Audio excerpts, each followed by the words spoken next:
Hi dear friends, അസ്സലാമു അലൈക്കും. എല്ലാവർക്കും ഷിഫൂസ് കിച്ചൻ ടൂറിലേക്ക് സ്വാഗതം.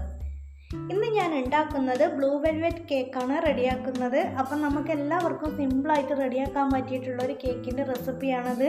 അപ്പം നമ്മൾ ഈ കേക്ക് റെഡിയാക്കുന്നത് ഓവണൊന്നും ഉപയോഗിക്കാതെ ഗ്യാസിൽ വെച്ചിട്ടാണ് നമ്മുടെ ടേസ്റ്റി ആയിട്ടുള്ള ബ്ലൂ വെൽവെറ്റ് കേക്ക് റെഡിയാക്കുന്നത്.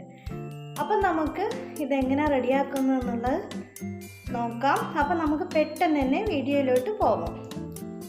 അപ്പോൾ അതുപോലെ ഒരു ബൗളിൻ്റെ മുകളിൽ ഞാനൊരു അരിപ്പ വെച്ച് കൊടുത്തിട്ടുണ്ട്. ഇനി നമുക്കിതിലേക്ക് ഒരു കപ്പ് മൈദ ചേർത്ത് കൊടുക്കാം. ഇനി ഒരു സ്പൂണ് ബേക്കിംഗ് പൗഡർ ചേർത്ത് കൊടുക്കാം. അര സ്പൂണ് ബേക്കിംഗ് സോഡ ചേർത്ത് കൊടുക്കാം. ഒരു പിഞ്ച് ഉപ്പ് ചേർത്ത് കൊടുക്കാം. ഇനി നമുക്കിത് നല്ലതുപോലെ അരിച്ചെടുക്കാം. നമ്മൾ ഇതുപോലെ 3 പ്രാവശ്യം അരിച്ചെടുക്കുക.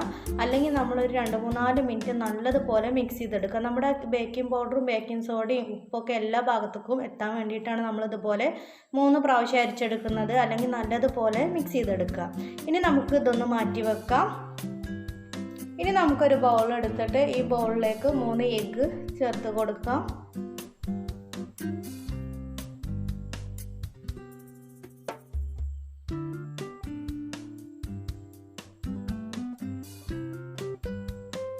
ഇപ്പം നമ്മളിതിലേക്ക് 3 എഗ്ഗ് ചേർത്ത് കൊടുത്തിട്ടുണ്ട്. ഇനി നമുക്കിതിലേക്ക് 1 സ്പൂണ് വാനില എസൻസ് ഒഴിച്ച് കൊടുക്കാം. ഇനി നമുക്കിത് നല്ലതുപോലെ ഒന്ന് ബീറ്റ് ചെയ്തെടുക്കാം. ഞാനിപ്പോൾ ഇവിടെ ബീറ്റർ ഉപയോഗിച്ചിട്ടാണ് ബീറ്റ് ചെയ്തെടുക്കുന്നത്. ബീറ്റർ ഇല്ലാത്തവർക്ക് ഇത് മിക്സി ഉപയോഗിച്ചിട്ടും ചെയ്തെടുക്കുക, അത് കുഴപ്പമില്ല. അപ്പോൾ ഇനി നമുക്കിതിലേക്ക് ഒരു 3/4 കപ്പ് പഞ്ചസാരയാണ് ചേർത്ത് കൊടുക്കുന്നത്. നമ്മൾ പൊടിക്കാത്ത പഞ്ചസാരയാണ് എടുത്തിട്ടുള്ളത്. അപ്പോൾ നമ്മൾ പഞ്ചസാര ചേർത്ത് കൊടുക്കുമ്പോൾ നമ്മൾ മുഴുവനായിട്ട് ഒരുമിച്ച് ചേർത്ത് കൊടുക്കരുത്. ഇതുപോലെ കുറച്ചായിട്ട് നമ്മൾ ചേർത്ത് കൊടുക്കാം.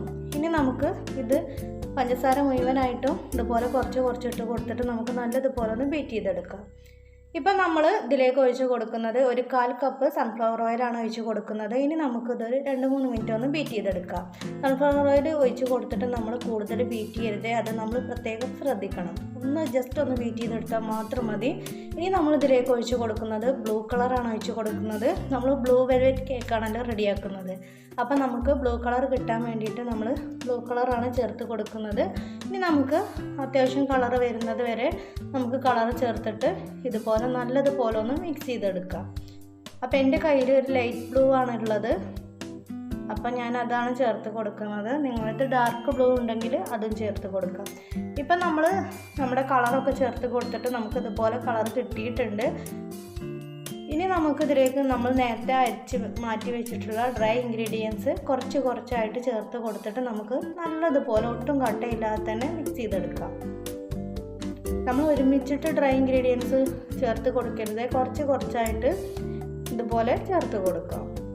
അപ്പോൾ എൻ്റെ ഈ ചാനൽ ആദ്യമായിട്ട് കാണുന്നവർ നിങ്ങൾക്ക് ഇഷ്ടപ്പെടുകയാണെങ്കിൽ സബ്സ്ക്രൈബ് ചെയ്യണം, ലൈക്ക് ചെയ്യണം, ഷെയർ ചെയ്യണം. പിന്നെ ബെൽ ബട്ടൺ എനേബിൾ ചെയ്യാൻ മറക്കരുത്. ഇപ്പം നമ്മുടെ ഡ്രൈ ഇൻഗ്രീഡിയൻസ് ഒക്കെ ഇട്ടിട്ട് നമ്മൾ നല്ലതുപോലെ ഒട്ടും കട്ടയില്ലാതെ മിക്സ് ചെയ്തെടുത്തിട്ടുണ്ട്. നമ്മുടെ കേക്കിൻ്റെ ബാറ്റർ ഇവിടെ റെഡി ആയിട്ടുണ്ട്. ഇനി നമുക്കിത് കേക്ക് ടിന്നിലേക്ക് ഒഴിച്ച് കൊടുക്കാം. അപ്പോൾ കേക്ക് ടിന്നിൽ ഞാൻ ഫസ്റ്റ് സൺഫ്ലവർ ഓയിൽ തേച്ച് വെച്ചതാണ്. അപ്പോൾ അത് നമ്മൾ കേക്ക് റെഡിയാക്കാൻ നിൽക്കുമ്പോഴത്തേന് ഫസ്റ്റ് ഇതിൽ സൺഫ്ലവർ ഓയിൽ തേച്ച് വെക്കുക. എന്നിട്ട് നമ്മൾ അതിന് ശേഷമാണ് നമ്മുടെ കേക്കിൻ്റെ ബാറ്റർ ഇതിലേക്ക് ഒഴിച്ച് കൊടുക്കുന്നത്. ഇനി നമുക്ക് കേക്കിൻ്റെ ബാറ്റർ ഇതിലേക്ക് ഒഴിച്ച് കൊടുത്തതിന് ശേഷം നല്ലതുപോലെ ടാപ്പ് ചെയ്ത് കൊടുക്കാം. എയർ ബബിൾസ് ഉണ്ടെങ്കിൽ പോകാൻ വേണ്ടിയിട്ടാണ് നമ്മളിതുപോലെ ടാപ്പ് ചെയ്ത് കൊടുക്കുന്നത്. അപ്പോൾ ഇനി നമുക്ക് നല്ലതുപോലെ തന്നെ ടാപ്പ് ചെയ്ത് കൊടുക്കാം.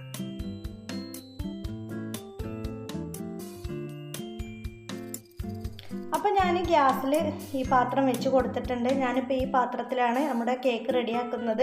അപ്പോൾ 10 മിനിറ്റ് മുമ്പ് പ്രീഹീറ്റ് ചെയ്യാൻ വെച്ചിട്ടുള്ളതാണ്. ഇനി നമുക്കിത് തുറന്നിട്ട് നമ്മുടെ കേക്ക് ടിന്ന് ഇതിലേക്ക് വെച്ച് കൊടുക്കാം.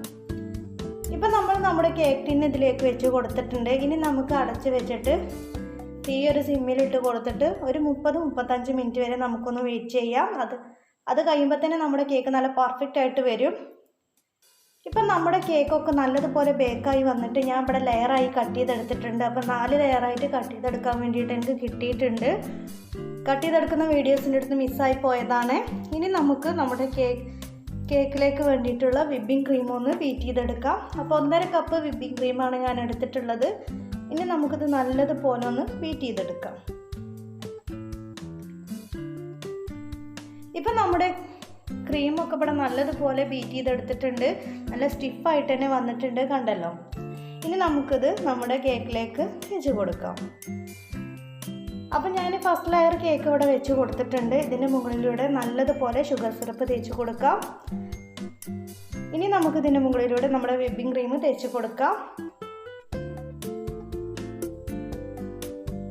ഇനി നമുക്ക് വീണ്ടും നമ്മുടെ സെക്കൻഡ് ലെയർ വെച്ച് കൊടുക്കാം. വീണ്ടും ഷുഗർ സിറപ്പ് തേച്ച് കൊടുക്കാം. അതിൻ്റെ മുകളിൽ വീണ്ടും നമുക്ക് വിപ്പിംഗ് ക്രീം ഇതുപോലെ തേച്ച് കൊടുക്കാം. ഇനി നമ്മുടെ 4 ലെയറും നമുക്ക് ഇതുപോലെ ചെയ്തെടുക്കാം. ഇപ്പം ഞാനിവിടെ 4 ലെയറും ഇതുപോലെ ക്രീം ചെയ്തെടുത്തിട്ടുണ്ട്. ഇനി നമുക്ക് നമ്മുടെ കേക്ക് മുഴുവനായിട്ടും ഇതുപോലെ ക്രീം കവർ ചെയ്തെടുക്കാം. ഇപ്പം നമ്മുടെ കേക്ക് ഞാനിതുപോലെ ക്രീം മുഴുവനായിട്ടും കവർ ചെയ്തെടുത്തിട്ടുണ്ട്. ഇത് ഞാൻ കേക്കിന് മുകൾ ഭാഗം കുറച്ച് പൊടിച്ചെടുത്തതാണ്. ഇത് നമുക്ക് നമ്മുടെ കേക്കിൻ്റെ സൈഡിലൂടെ ഇട്ട് കൊടുക്കാം. ഇനി നമുക്ക് നമ്മുടെ കേക്ക് ഒന്ന് ഡെക്കറേഷൻ ചെയ്തെടുക്കാം. അപ്പം ഞാനിതുപോലെ സൈഡിൽ കൂടി മേലെ കൂടിയൊക്കെ കുറച്ച് നമ്മുടെ കേക്കിൻ്റെ മുകൾ ഭാഗം പൊടിച്ചതെടുത്ത് ഇട്ട് കൊടുത്തിട്ടുണ്ട്.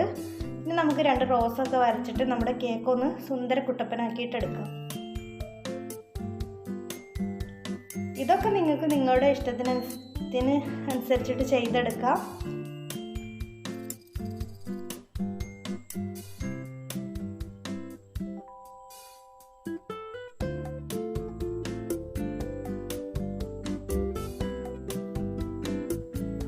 അപ്പം നമ്മുടെ കേക്കൊക്കെ നമ്മൾ ഇതുപോലെ ചെയ്തെടുത്തിട്ടുണ്ട്. ഇനി നമ്മൾ നമ്മുടെ കേക്ക് ഫ്രിഡ്ജിൽ വെച്ചിട്ട് ഒരു 4-5 മണിക്കൂർ കഴിഞ്ഞതിന് ശേഷമാണ് നമ്മൾ കട്ട് ചെയ്തെടുക്കുന്നത്. നമ്മൾ കേക്കൊക്കെ റെഡിയാക്കിയിട്ട് ഫ്രിഡ്ജിൽ വെച്ച് നല്ലതുപോലെ തണുത്തതിന് ശേഷം കഴിക്കുമ്പോഴാണ് നമ്മുടെ കേക്കിൻ്റെ ആ ടേസ്റ്റ് നല്ലതുപോലെ കിട്ടുക. അപ്പം ഇനി നമുക്കിത് ഫ്രിഡ്ജിലേക്ക് മാറ്റാം.